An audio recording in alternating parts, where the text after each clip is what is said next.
Why are you here?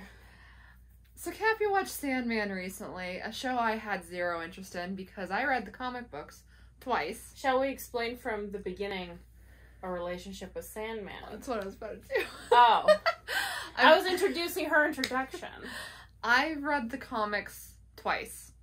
The first time I read them, I loved them, and I had some problems with them. So I didn't love them as much as I thought I could. The second time I went in, I was just like, well, I know what problems I have, so they'll bother me less. When I tell you I was wrong, I mean, I fucking hated it. I hated it so deeply that I have no interest in the show. I have no interest in Neil Gaiman's work. I have no interest in Sandman. I hate it. It was a whole thing. Here's my half. So, a very long time ago, probably not, yeah, actually a very long time ago, maybe 10-ish years, I was like, I want to read Sandman, because I'm a comic book girl, if you can't tell. And I was like, I want to read Sandman. So I put it off for a while, and then Christmas came along, and her parents got me a gift card to Amazon. I'm like, I'll buy the first Sandman. So I bought it, and I didn't read it.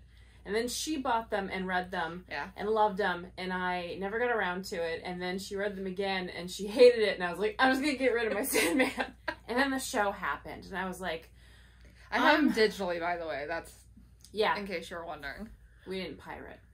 But, so this show came out, and I was bored because we've been stuck in the house forever. We don't have things to do.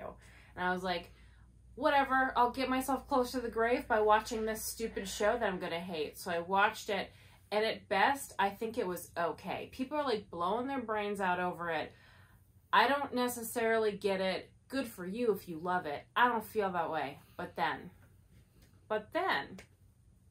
they said, hey, we have a bonus episode. And I was just like, okay. I put it on. And the first half was animated. So I was just like, great. That's 30 minutes of my life.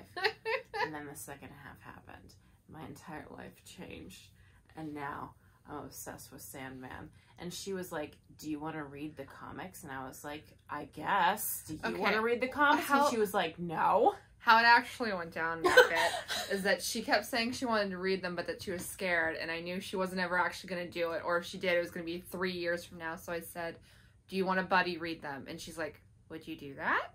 And I was just like, for you, I will. I love that in this scenario, I'm a little child you need to, like, manipulate into doing what I want for myself, because I won't just do it. Am I wrong? You know what? That's not really the point. So I've read Preludes and Nocturnes for the third time in my life. And I read it for the first time, and I've seen the show. She still hasn't seen the show. I probably won't, to be honest. The first time I read it, I think I gave it a 3 because it's just not a very strong opener, in my opinion. The second time I read it, I gave it a 2. And this time around, I'm sticking with the 2. I also gave it a 2. So here's my insight from someone who's just binged the entire show. The show is an incredibly faithful adaptation, except better because the annoying stuff in the comic they fix in the show, and the boring stuff they build up and make into something. Like, obviously spoilers.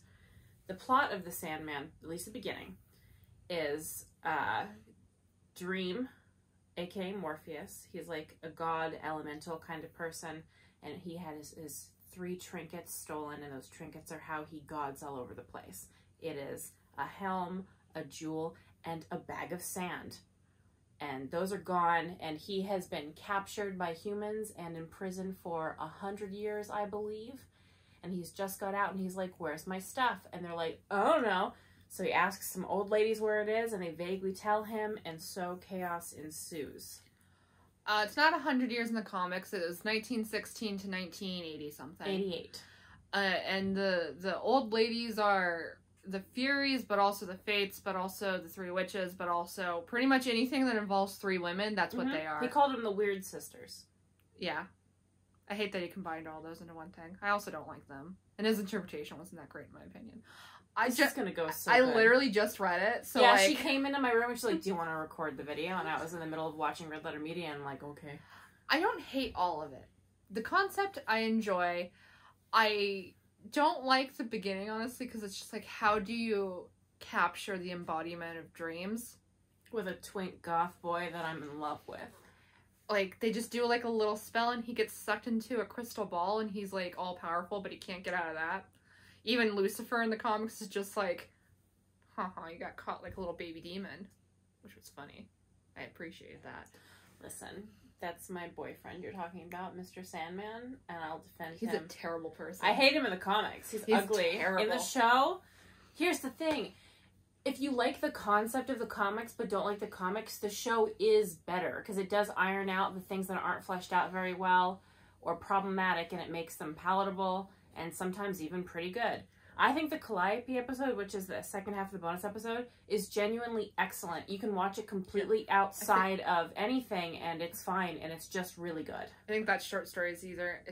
I can't remember if the next volume is the first volume of short stories or not, but it's in the first volume of short stories, so we're going to get to that pretty soon. It turns out this first trade paperback is basically, I think, the first, like, maybe 5 or 6 episodes of the show. It ends with the part where Death comes in and she's walking Dream through a day in her life, basically. Mm-hmm. And that, I believe, is episode 6. Yeah. So a lot of the first season is just one comic. Since I'm the one that's going to be pissing you guys off, I'm just going to go balls to the wall. Other people might not like it. I don't like Death very much. I know everyone loves her because she's like a cheerful, sunshiny goth. But she is exactly like every sassy female character any man has ever written, ever, and I feel nothing. I hear you. She's really pretty in the show. So is Sandman. Listen, in the comic, he's What? Let me have my serotonin. So yeah, I like the concept. I think the very beginning is like very weak in my opinion. Like him getting captured, it's very weak. But I like the concept. I like some of the ideas. And well, let's get into the things I hate now, I guess. Oh, we haven't been in the things you hate? No, I haven't given details. Hi, Dorothy. Did you see her eyes? I did not. She's like, Mom, you seem really mad. Let's start with Cain and Abel. I hate Cain and Abel. Oh, they're so... In the comics, after I saw him in the show, I'm like, oh, this is cringe. It's like he was trying to be funny or weird, but he didn't know how to do it. But in the show, it's like way better. It's like so such cringe. A boring interpretation of Cain and Abel, because Cain just constantly killing Abel, and it's just like, that's the story. It's better in the show. I'm gonna keep saying that. And like, it's like Cain's just this foul-mouthed, cruel, abusive asshole, and no, that's Cain. And Abel is just like a soft-hearted guy, and it's just like, yep, that's the most basic interpretation of Cain and Abel you can have. As a former Christian girl, that also irritates me because, like, it's, I don't know. Like, I know the story of Cain and Abel pretty well, and it's like every version of it you see adapted is identical for sure. But in the show, I liked it. They felt more like brothers as opposed to they're enemies. They're supposed to be the keepers of stories and secrets, which sounds awesome. Nothing really is going to come of that. I'm sorry to tell you this. I didn't care. No, well, it sounds cool. It does sound cool, but nothing I don't comes trust of it. Here's my controversial opinion amongst mine. I don't think Neil Gaiman is that awesome. I think he's just British and kind of woke, so people get really wet over him. And it's cool that he's kind of woke, but he's still an old man and has old man tendencies. And Coraline's cool. Graveyard Book is cool. Some of Sandman is interesting, but for the most part, I'm sorry, he's fine. It did not age well. Sandman did not age well, and to some extent, I can forgive that because I understand that it was a different time. But, you know, some of it is just inherent white guy stuff. Like, there's a character from, I think it was Jamaica, that was racist. That was just straight up racist. Yeah, see, the thing is, the homophobia you expect, but racism was never cool. Yeah. People were really cool with being a friggin' homophobe in the 80s, so it's like, alright, yeah, but to be racist in the 80s is like a bad look. But yeah, so there was that, and then there was, he described, like, every gay character that enters the story dies.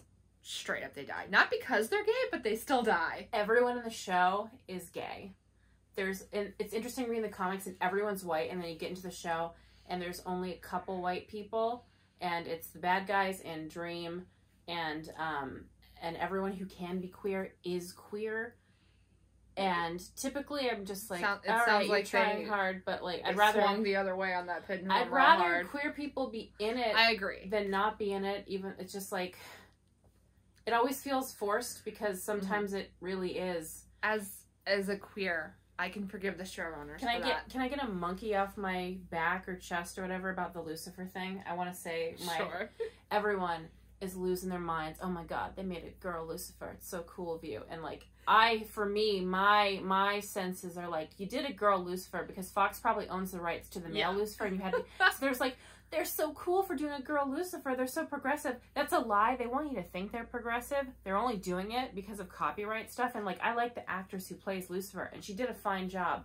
But I don't want them getting credit for casting her when I know they did it because Fox owns the licensing to Lucifer. By the way, when I was reading this book and I saw a panel with Batman on it, I peed.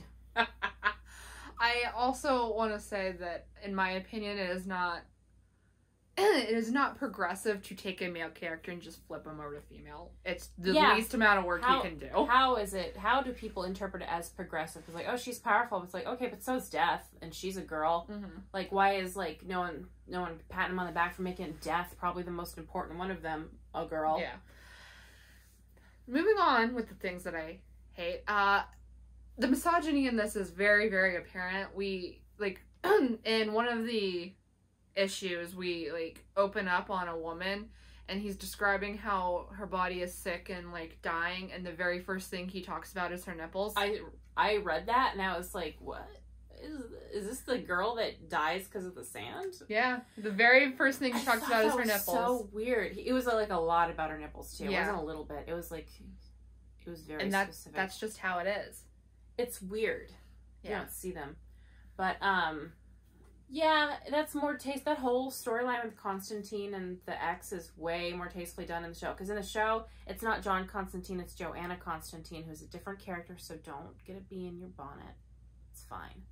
It's a different character played by Clara from Doctor Who, Jenna Coleman, who I actually really like. She's super cute in everything she does. Anyway, yeah, so that whole storyline, the little bit, I think is way better in the show. And that's going to be, again, my line for this whole video is it's better in the show. Because everything I've seen is 10 times better in the show. Another thing I don't appreciate, if you heard that was Jinx outside the door, don't worry about it. Probably puking. The other thing is, like, the whole storyline with Dr. D, Dr. Destiny, whatever you want to call him, I hate it. Dr. Demento. It's so bad. I hate it. And it's just like, you know, my favorite thing she said, because she read it yesterday, and she was talking to me as I was walking back and forth between our rooms. And she said, it's like edgelord shit, except she didn't say shit. I'm a good girl. And that is the best way to describe it, because everything's death and sex and rape, and it's just like, yep, that's the darkness. Congratulations. And I would describe myself as, like, I've always, how do I say this without sounding like I'm trying to be like cool? I'm not. I don't think I'm cool. I've always liked that kind of stuff, not edgelord stuff, but I've always been like a Halloween girl. I've always been into like skulls and the color black. Yes. Okay. Yeah. So like I like that kind of stuff. I love the idea of like the god of dreams being like a sad boy twink. That makes my heart sing. But I don't like edgelord stuff. I don't like throwing rape in there to do it, or darkness for the sake of darkness. I'm gonna bring up Black Dagger Brotherhood. Those books have wonderfully joyful moments and sad moments, and the sad stuff always feels like it's serving a purpose in the story. This feels like it's trying to just be cool or something, or like be dark and edgy, and it's like, I think that's cheap. I don't think it lasts very long in your memory. It's like the equivalent of a jump scare. It's like, it might get you in the moment, but it's not memorable. It's not special. It's not iconic. And then it also leads to one of my least favorite parts of the Dr. D storyline, where he basically just like throws the entire world in chaos and thousands upon thousands of people die, but it doesn't actually matter because we don't see it. Like, he did it because he knew he wasn't gonna have to deal with the consequences of doing it, so it means nothing. They show like flashes on the TV. That episode in the show I thought was way better done. I'm sorry. It was more interesting in the show. Everything, it's like it was lovingly recreated in a way that is modern and just more interesting. Because I don't think, the thing is, interesting ideas, none of which is executed interestingly in the comic book, in my opinion, except I really love the idea of the fight where it's like, I am this, I am this. That's like, that's flat in the comics to me. It's like pretty cool in the show, like when Lucifer says, like, I'm a Nova, and she's like going through the whole thing. Also, in the comics, they're just talking to each other. In the show, when they're doing it, No, they're changing into this. Are they? Yeah. But like, it's not well described or depicted, but they are changing into it. The art is ugly and hard to read. In the show, it shows them getting, like, Dream is getting sicker as it's going on. He's like gently recovering a little bit. In the comics, it's like so hard to read the art. It looks like, if you know what the art looks like for Arkham Asylum, A Serious House on Serious Earth, it's impossible to read, and it makes an otherwise good story not very good, because it's like, if I can't see what's happening in this comic book, what's the point? So yeah, a lot of stuff in the comic feels flat, which is unfortunate, and some of it might be the drawing, some of it honestly is the writing, and some of it feels like it goes by really fast. And I don't know, it's mid. If it falls flat, it falls flat. Ain't my problem. Yeah, I mean, so at this point, are you pretty no on the show? At this point, yes, but I'll continue reading the comics with you. I'm considering, when I get to the point in the comics where it's finished everything in the show, I'm going to probably rewatch the show, knowing what I know now. But, like, yeah, so in the comics, Dream is pretty passive as a story. How do you say it? Like, protagonist? No, like, I guess, if you can even call him that. He's like a plot element. In the show, he still is vaguely like that, but he has more to do, and he cares a little bit, not a lot, but enough to make you care about him as a character. So like, if he's bummed, you care, versus in the comic where it's like, I hate you, you suck, you're the worst.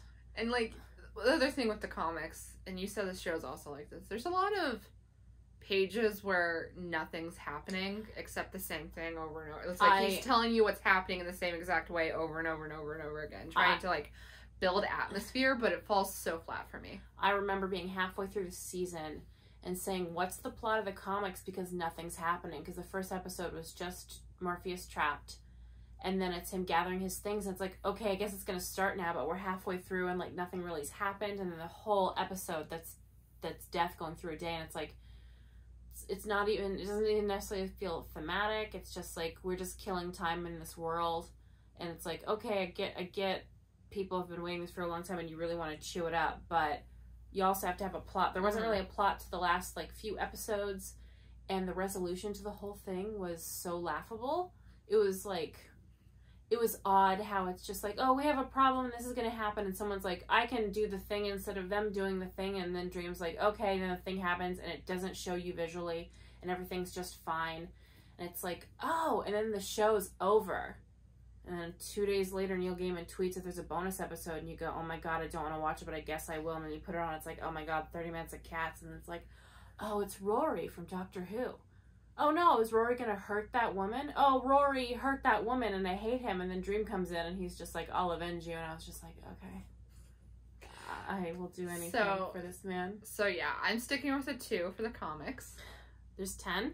Yes. Okay, that's fine. 10 afternoons wasted. I can live with that. We'll see you with the next volume.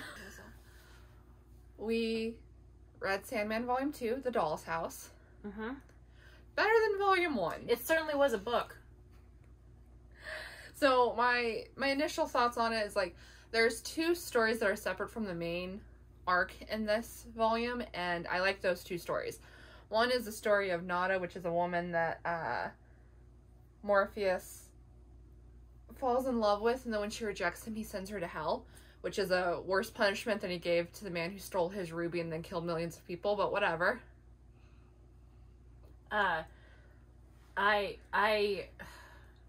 didn't like this book either, and there was a part in it, because this is the one with the serial killer convention, which is a cool idea executed poorly. What is your opinion on that panel where it has the Asian woman who, I think her serial killer name is Dog Soup or something? Yeah, was that racist? That was, right? I think that's racist. Because I couldn't tell if that was like a racist joke, and I'm like, that seems weird for Neil Gaiman to make a racist joke. No, it's not. She's...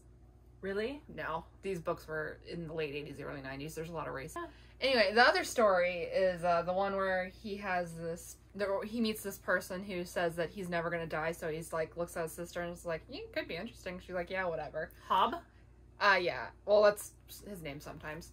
And I like that story because that's just a little fun one-off. That's my favorite. Those are the only 2 parts of this I like. The rest of it, I don't hate too much of it, but it's just not very good, to be honest. I was bored.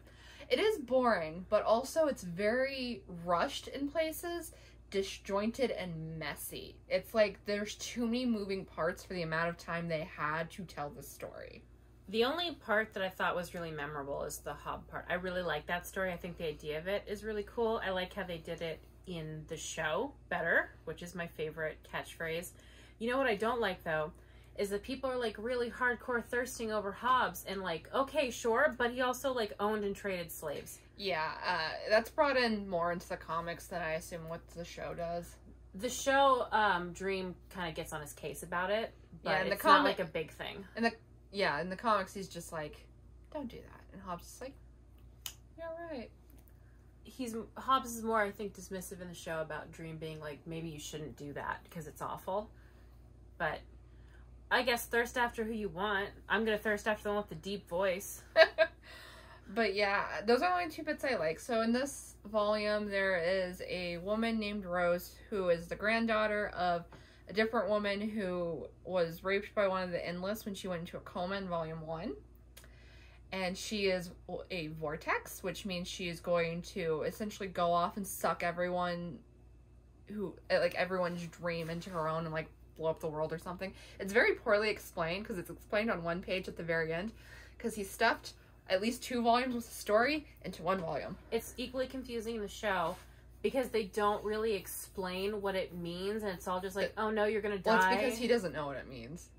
I know, which is or the author. I'm not talking about Dream. I'm talking about Neil Gaiman. He doesn't know what it means. He just thought it'd be cool. It could have been if you explained it, but it was like the show had the most anticlimactic ending I think I've ever seen in a show. I was stunned at how anticlimactic it was, and also in the show they softened the rape because they never made it clear if she was raped in real life or as like some dream magic, because it was Desire who did it. Mm-hmm. But she's like, in my dream I had a husband and a child, but they never said if Desire went to her in real life, because I think they wanted to keep it murky, because I think they want people to like Desire. I think they just don't want people to view Desire as problematic as they are in the comics. They raped someone. In the comics, they call it rape. He literally says Unity was raped in her sleep and gave birth to a child. That's what they said, I think, in the show. Yeah, there was no dream sequence in the comics. There wasn't a dream sequence in the show either. That's just what she said happened, was in my dreams I had a family. Yeah, when she wakes up in the comics, all that is said is she dreamed she had a child. Or I dreamed I had a child. That's it. The show definitely feels like it softened a lot of the more, like, hard to swallow things, which I'm for the most part okay with. I mean, this volume has all the same problematic stuff. Is like, it's misogynistic and problematic. Don't be gay in Neil Gaiman's universes. In the show, everyone's gay. That's beautiful. I do like it. I do like that everyone's queer in the show. I'm sure there's a lot of fanboys out there that are just pissed that there's people of color and queer people, but, like... I don't see Twitter today. No. Real quick, sorry. People going off on Today, Neil was in a bit of a fun mood, so he was like responding to people who were getting on his case about including, you know, people of color, gay people, trans people, and some things. He was popping off, and he sent some of those people to go talk to Terry Pratchett's daughter, who also likes to pop off in like a sick way. So literally today on Twitter, he was just like, so because someone said something about like Terry Pratchett, like what would he think, and Neil's like, I knew him. I never have a problem when people of color are introduced into stories that don't have people of color, or when someone is turned gay, or honestly even gender flipped in stories. I just have a problem when people act like gender flipping makes it feminist, because it doesn't. The Lucifer thing is really irritating, because it's like they didn't do anything with it other than cast like an actress as Lucifer, and people are drooling over, and it's like, but she didn't really do anything. Yeah, no, like in a story that doesn't have a lot of representation and you can get your representation in there, you should do it. You are obligated to do it, I think. And like, are the studios doing it just for clout? Of course they are. But if you don't do it, like, if they don't do it for clout, then it's never going to become normal. But it would be weird, too, like, if that show existed, it was all white, straight people. Yeah, like, that's just a weird thing to do. So, yeah, like, there's problematic stuff in the comics. They're fixing it in the show. I do appreciate that. Anyway. Listen. So in this story, basically, Rose meets Unity, who has woken up. Unity apparently has a ton of money and is just like, I'm gonna bring my family to me. Which is sweet. But, so she meets Unity, and then she goes on a quest to find her brother, who through some convoluted storyline she lost 7 years ago, but not at all her fault or her mother's fault. Things just happened, apparently. Even though the way things happened... It's clean in the show. It's just, okay, the thing is, basically, Rose's mom and dad split up. He got the son, she got the daughter, and then he died, and the son went to the grandfather instead of back to the mother, and that's just never explained. In the show, the mom was going to take the kids. The daughter, I think, was 17, and the son was, like, 9 or something. And he's like, you're not taking my boy, or, like, my kid. So she had to leave him, and then later on it cuts to, I think the dad just died, and the mom also just died. Oh, they killed the mom in the show? Yeah, and the kid is with his, I don't know if it's his aunt and uncle or if it's his dad's friends. It's aunt and uncle. Oh, okay. Yeah, aunt and uncle, at least in the comics. But I think that part of the problem was that, like, the mom and the sister were so far away that they couldn't, like, get it done, and the mom was sick. It's like, sure, you buy it in the show. Okay. Because, yeah. In the comics, it's just not explained. A little messy. So she goes on a search for Jed, who's the brother, and she meets, like, some people. One of them's a drag queen. Character. It's a pair of lesbians that wear head-to-toe white veils, and one doesn't talk. A traditional couple named Ken and Barbie, and then a drag queen who I wish we had seen more of. They were so irritating in the show that Ken and Barbie, or all of them? All of them. It felt so, like, we're gonna give everyone personalities that are, like, There's just a snoot there. Oh, it was so irritating because it's like they were so over the top, and it was like clear, like, oh, we're gonna make these people quirky and fun, except they weren't. They were just irritating. The drag queen was boring. It was just like it was so cartoony. It was just like, we have to make these characters interesting and fun because this is the interesting and fun part. Except the writing was terrible, so it was really just annoying. Okay. Oh my god, this is cute. I wish. Oh, look at Lockley's little teeth. But I can't show you.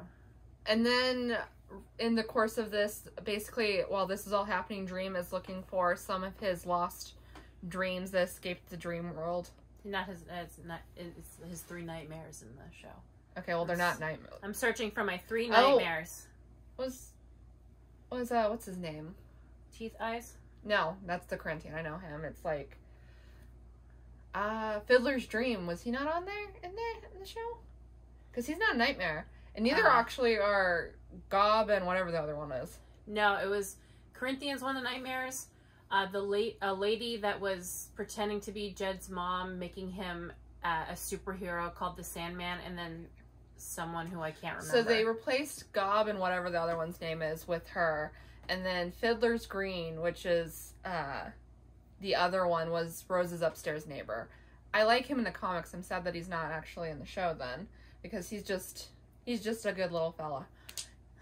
But anyway, he's looking for them, and because Rose is a vortex, they get drawn to her, and in the course of getting drawn to her, they go to a serial killer convention, which sounds interesting until you really think about it and realize there's nothing fun you can do with that in a story, like, outside of, like, Dexter. Because Dexter would have something to do at a serial killer convention.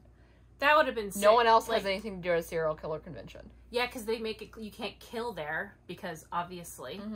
So it's like they're all just getting together to jerk each other off, basically, and it's just like, okay. And quite honestly, in the comics, I'm going to use your phrase again. This is just an excuse for Neil Gaiman to do a whole bunch of edgelord bullshit. And a little bit racist, too. Yeah. Because, like, literally all of the stuff we see with the serial killers is just them talking about the horrific ways they kill people and why. And it's just like, it's the same in the show. Falls very flat because I see what you're doing. You're just trying to make it seem horrific to, like, make me feel something, which is a guaranteed way to make me feel nothing. I will check out if I feel like you're trying really hard. I will yeet myself out of the situation. I will daydream while I'm reading the comic. I also have a bone to pick. I have 2 bones to pick with this. One, one of the serial killers, he attacks Rose, he's a pedophile, and Dream's just like, here, you get to go to sleep. And he gives him a good dream. Like, you punished a woman for not wanting to be with you by sending her to hell for millions of years, but the pedophile gets to have a good dream? Dream sucks in the comics. I really hate him. And Neil Gaiman a little bit, too. Not just a little. I like Neil Gaiman, sort of, but, like, he's sketch because he was married to Amanda Palmer, and he's sketch because he seems like a dude who's just like he seems like he must look in a mirror when he's masturbating. You know what I mean? My only real, like, I don't really know him. I don't follow him or anything because I don't like his work, so I'm not like into like following him or anything like that. I don't follow him either. But one of the quotes I see from him all the time is like that kind of Joss Whedon-esque performative quotes, which is, I like stories where women save themselves, and it's just like, okay. You also like stories where women get raped a lot, Neil, so maybe close your mouth. The other bone I have to pick is Jed gets bit on the face by a rat while he's sleeping. Yes! Excuse you. That happened in the show, too. He got bit by a rat, and it's like, no rat would come near you, even if it was starving. They are prey animals. Yeah. They fear humans. Can you not tell? You can't see this, but I can't. Actually, I did get attacked today ruthlessly by Wookiee. She had chicken, to be fair. I was handing Wookiee some chicken betwixt my freshly painted fingers. And she bit me and held on and pulled me in and held on for a long time and wouldn't. She was asleep when I gave her the chicken, which is a problem because she couldn't see me. And I got my finger free and I reached in and I gave her pets while she was eating, and she was like, "Thank you, Mom," and her ears wiggled, and then she turned around to face away from me because she does that. Sometimes when I'm petting her, she turns around so she doesn't have to look at me. Basically, I'm not down for this rat slander. Yeah. Also, you get the distinct feeling that Neil Gaiman didn't actually do any research on serial killers. He didn't do any research. Doesn't it feel that way? It feels that way about a lot of things. The whole point of the serial killer convention is like, we come from all walks of life, but it's also just like, do you have any idea how many serial killers are insanely racist? Most of them. I don't know. The serial killer convention felt like such a waste because it's like, oh, what a weird thing to put in there. Mm-hmm. Like, I wonder what he'll do with it. It turns out nothing. He also clearly thought it was such a clever idea because there is pages upon pages upon pages of nothing happening except serial killers talking about serial killing. But nothing happened in the show with it either, except for, like, Dream had, like, a little speech, and that was where his standoff with Teeth Eyes came in. Yeah. And then he's just like... Which, by the way, is so boring because the Corinthian's like, I'll battle you, and he's just like, I'm just gonna unmake you. It was like 4 panels. I didn't like this one, and I fear I will not like the rest. Oh, wait, was this also the one with, This was also the one with... No, that was the first one with Death, right? Yeah, that was the first Great, so they're already blending together. So the only parts of this that I thought were really good were completely outside of the main arc, which is a problem. That's how I felt, too. I thought the Hobbs thing was really interesting, and I still think that, because it was interesting. And that's it. So, yeah, oh my god. Hello. I didn't have too many other issues with it, I suppose. Like, for the most part, it was just kind of boring. I'm plucking fur from... I just vacuumed. I'm holding it. I'm plucking loose fur from her. Don't worry. It's like rabbit fur. We could just pop it out. But yeah, I didn't find most of it to be very interesting. Nothing really touched me, like, emotionally. I felt so far outside of the story because so much was happening, and the heart of the story, which was supposed to be Rose, didn't really have much to do or personality. She was just there, and then at the end, for no reason, she was naked. It was pretty boring in the show also. It's like, in the show, it feels less good that Dream isn't the main character. The thing is, there could have been, like, a really good emotional part, because at the end... Basically, to take care of the vortex, you have to kill the person who is the vortex, which in this case is Rose. But it was supposed to be Unity. And so Unity takes her granddaughter's place. And there was this, it's could have been really cool because she's just like, this is a dream, give me your heart. And Rose reaches into her chest and pulls out her heart and hands it to Unity. And Unity breaks it and dies in real life so that her granddaughter could live. But there was no emotional part of it. It was nothing like Unity being like, she could have had... said anything about how, like, well, she didn't have a life, so she might as well give it up for her granddaughter, or just like, I dreamt about your mother and I want her to be happy. because I never got that. It could have been so much, but instead it's just like, I'm choosing to do this, give me your heart. And which is cool, but it could have been so much better. Yeah. B for effort, I guess.